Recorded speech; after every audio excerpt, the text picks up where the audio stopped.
হ্যাঁ ঠিক আছে করে নিচ্ছে কারণ 10 তারিখ নগরটাতে মুভমেন্ট আছে তারপরে ডাকে যে সাধারণ ধর্মঘট রাজ্য জুড়ে দেখা যাচ্ছে বিক্ষিপ্ত অশান্তি, কোনো জায়গাতে দেখা যাচ্ছে আমাদের সঙ্গে পুলিশের ধস্তাধস্তি, আবার কোথাও আইএনটিটিউসির পতাকা নিয়ে বন্ধ বিরোধিতা নেমেছে, কি বলবেন? দেখুন, বামেদের এটা একটা ক্যালেন্ডার কর্মসূচি। প্রত্যেক বছর ক্যালেন্ডারে পাঁজিতে যেমন তিথি থাকে, এদেরও একটা তিথি রয়েছে, বছরে একটা করে ধর্মঘট করতে হয়। সেই পাঁজি অনুযায়ী, তিথি অনুযায়ী ওরা ধর্মঘট করছেন।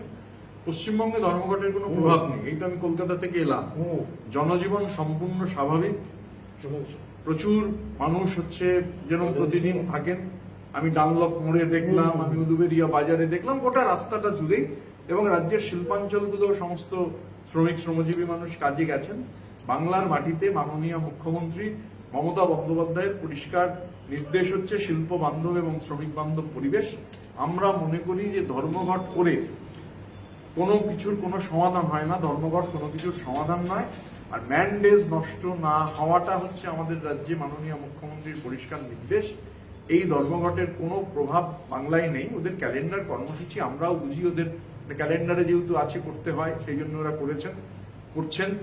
এবং মানুষ এই ধর্মঘটের রাজনীতি, বন্ধের রাজনীতিকে যেহেতু সমর্থন করেন না, প্রতিটা বন্ধের মতো ওদের ডাকা এই বন্ধ বাংলার মাটিতে এই ধর্মঘট সম্পূর্ণভাবে ব্যর্থ। আমরা মানুষকে ধন্যবাদ জানাই, অভিনন্দন জানাই।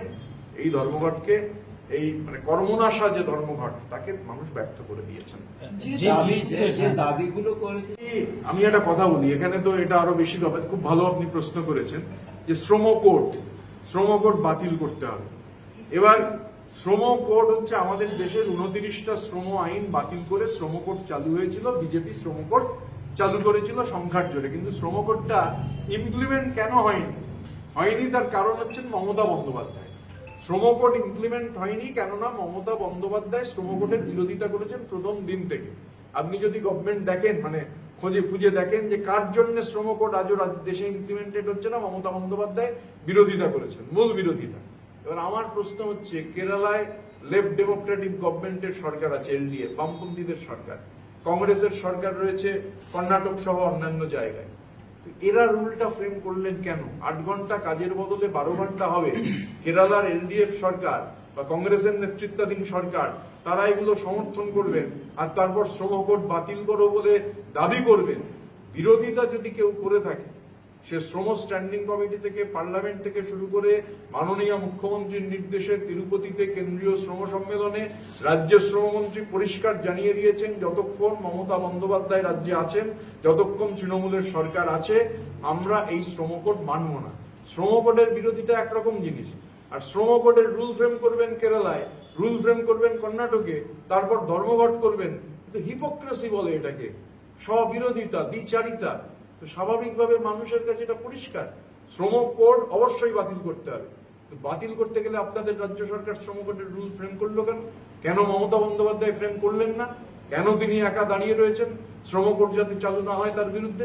এই প্রশ্নগুলোর উত্তর কিন্তু এই বন্ধের মধ্যে থেকেই মানুষ করছেন, যে একদিকে শ্রম কোডের রুল ফ্রেম করবেন, আর অন্যদিকে দাঁড়িয়ে হচ্ছে বলবেন যে ধর্মঘট, কর্মনাশা ধর্মঘটে মানুষের কোনো লাভ হয় না। লড়াই করতে হয় রাস্তায় এবং পার্লামেন্টে, যে লড়াই মমতা বন্দ্যোপাধ্যায়ের সৈনিকরা করছেন।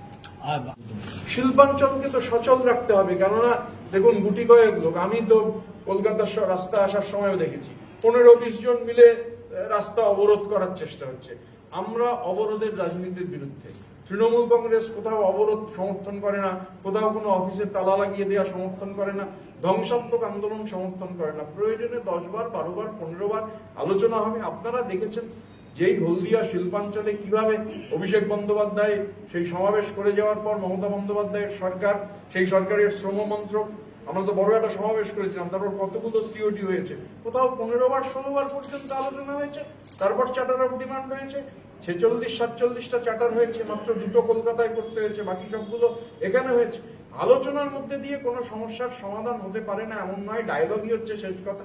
গুটি কতক লোক আমি দেখলাম আসার সময় গোটা রাস্তাটা অবরুদ্ধ করেছেন, মানুষই তখন এগিয়ে যাচ্ছেন।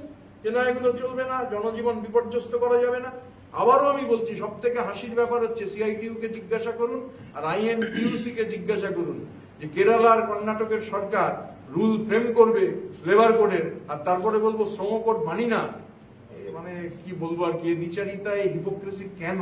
এই দ্বিচারিতা হিপোক্রেসির জন্যই সংখ্যা শূন্য।